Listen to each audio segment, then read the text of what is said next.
This is the BMW 3 Series. I've had the diesel one. This is the 330i petrol. It has some electrical glitches, some little things that are in the BMW software which, well, they're going to drive you nuts when you see them. We'll have more on that later on.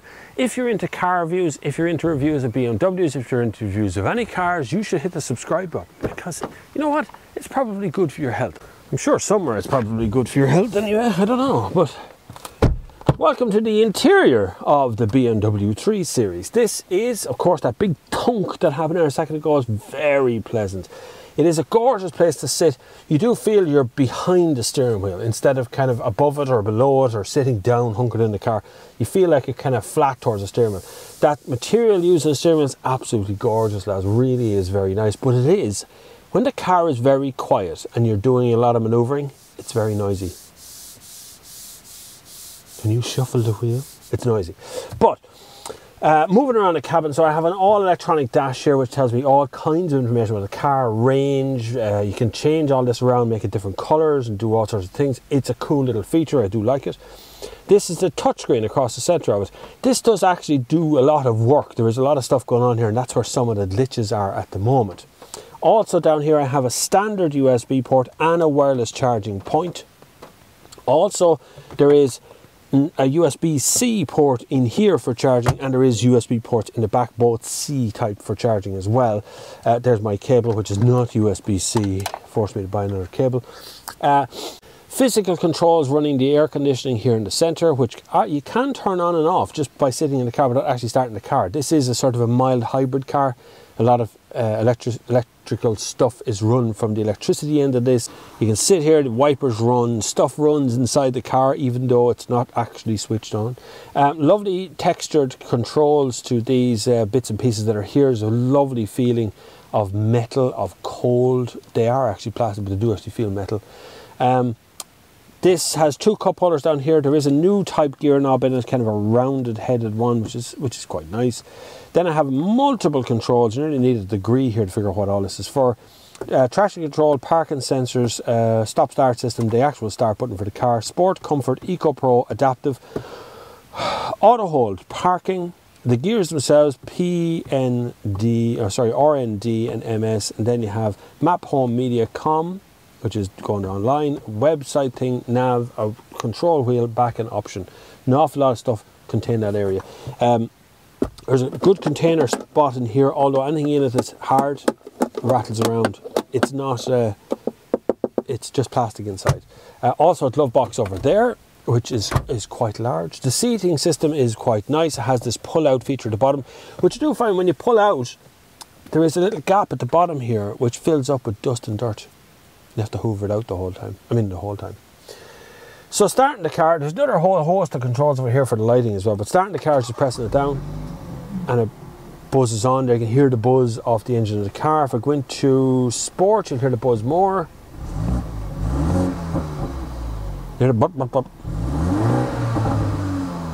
There's a lot of pop, pop, pop out of the back. But it is a 2-litre petrol, so it's missing a couple of cylinders. You know, it's not a V6, it's just a standard one. But it's actually quite sporty as well. Come to that. So in the controls here I have on this system you have one screen that controls basically everything from here. It also has gesture controls, so you can turn the things up and down, mute stuff and like that. You mute things like that and you unmute things like that as well. The map is there, media sources here, communications here. This one has wireless Apple CarPlay, so you don't need to be plugged in to use Apple CarPlay, but I don't know whether it's my phone or whether it's the app, the system itself, or a problem between the two. Communications issue between the two, but it only works about 75% of the time. The rest of the time it just defaults back to the screen as if the phone is no longer connected. Don't know what that's about. A lot of information across the top of the screen. You can pull down and get all these other things up here. These notifications, helps displays, recent things, and it's a lot of stuff on this screen. You don't actually have to touch a hell of a lot of it at any one point. I also use BMW apps, which allows you to be able to go in here and use email. It's all run from Microsoft Office, by the way. BMW messages, news and weather and all that kind of stuff that comes up on the screen. Just touch it and it appears on the screen. Sometimes, again, there is some glitchy things going on in here. It's all pretty straightforward, all pretty good in here. I do like the enclosed feeling of the 3 Series. I think it is one of the finest cabins BMW's actually ever made. And I would love to spend more time in it, actually. Is my thing about the car, is that it's an absolutely gorgeous thing to drive.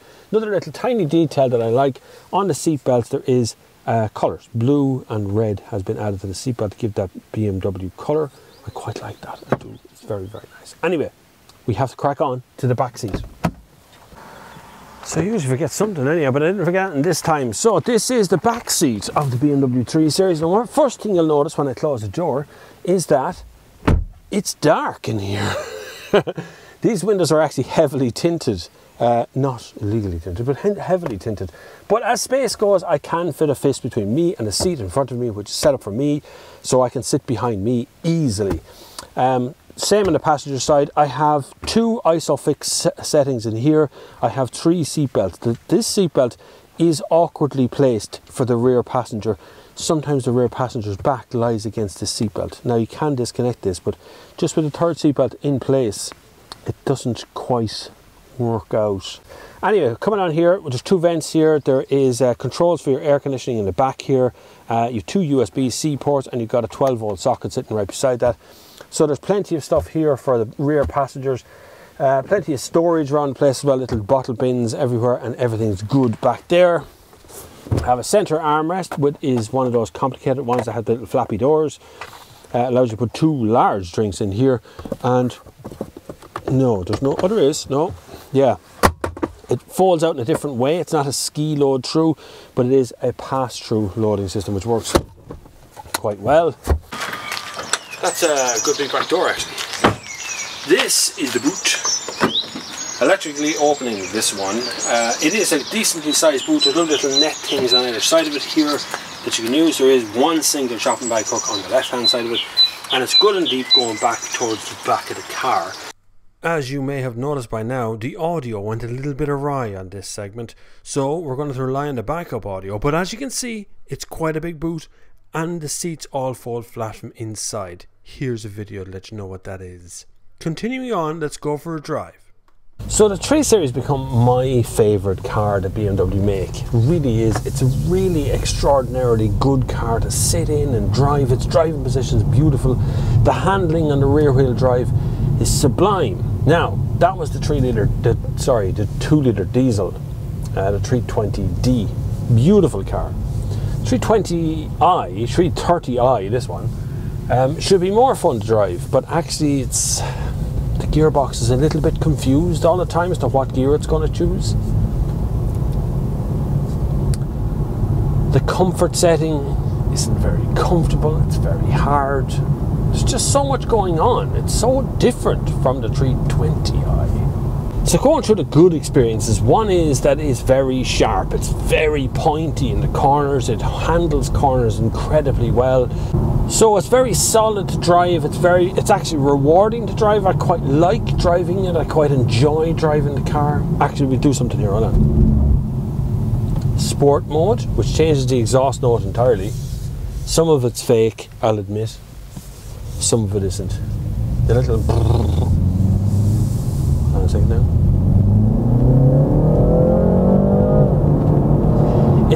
You know what it sounds like? And it's kind of a weird thing I'm going to say here. I feel like I'm driving in a PlayStation game. Like it's somehow unreal, none of it. And I don't mean the sound, I mean the whole experience, because the car bats you from line to line when you're driving along. So if I go near the white line, the car will literally whack me back the opposite direction, and it gives you right, oh, there's the old nudge there. It gives you right old nudge when it wants to do that. That engine note sounds like it's coming from somewhere else, not your car, someone else's car.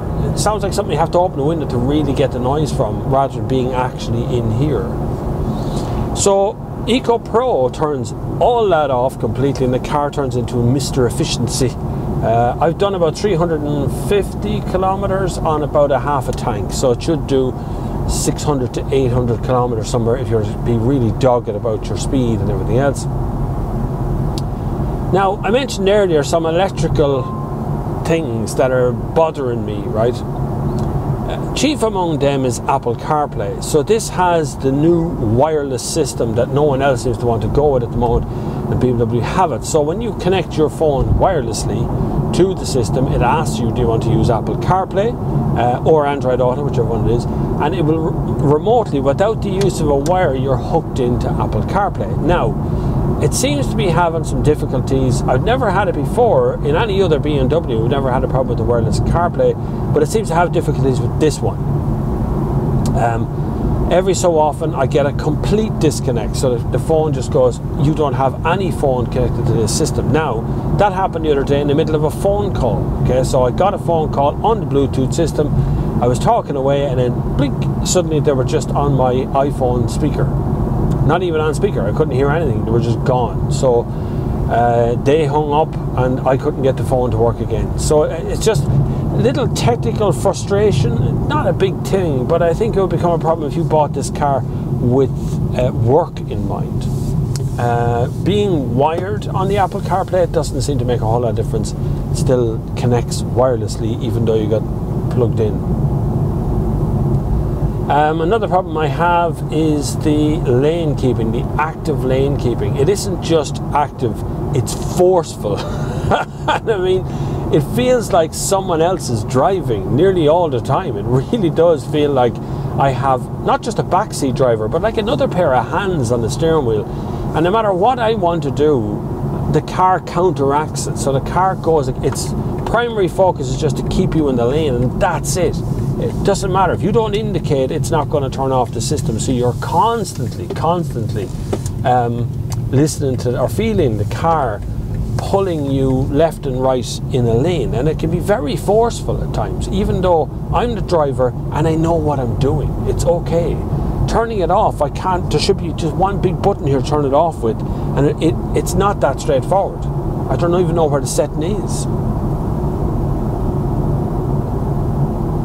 Speaking of settings, the iDrive, or whatever BMW is calling it these days, is still complicated. It's only complicated when you want it to be complicated. You start messing around inside the menus and things, you do find a lot of little kind of anally retentive things that will drive you absolutely insane after a while.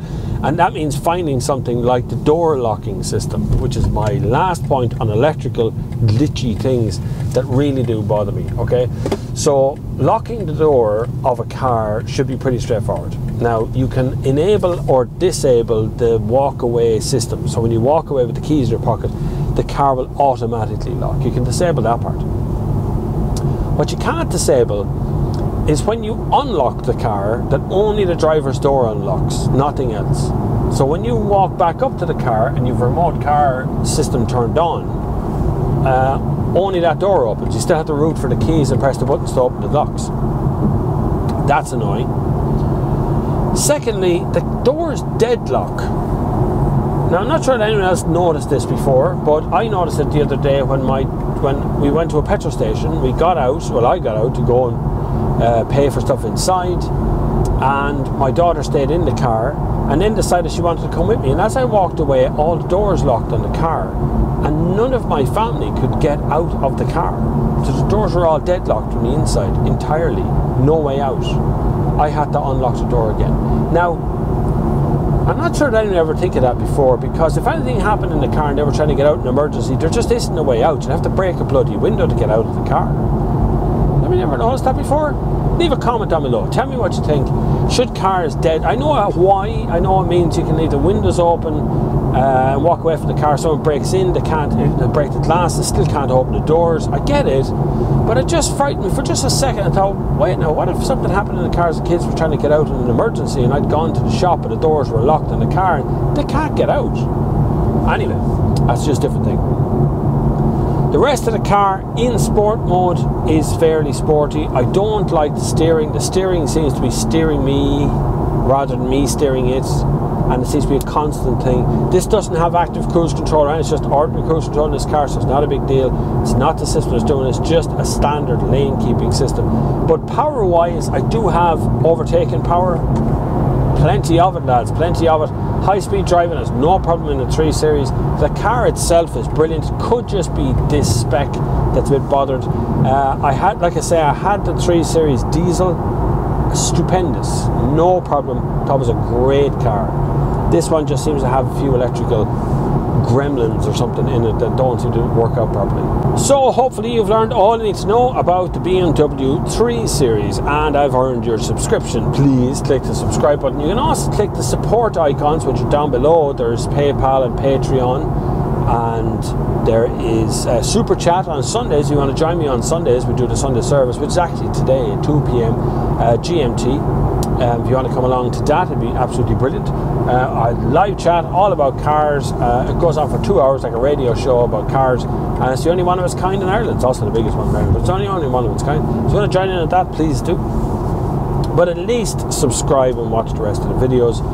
But anyway, whatever you decide to do, thank you very much for watching, and until the next time, I will see you on the far side.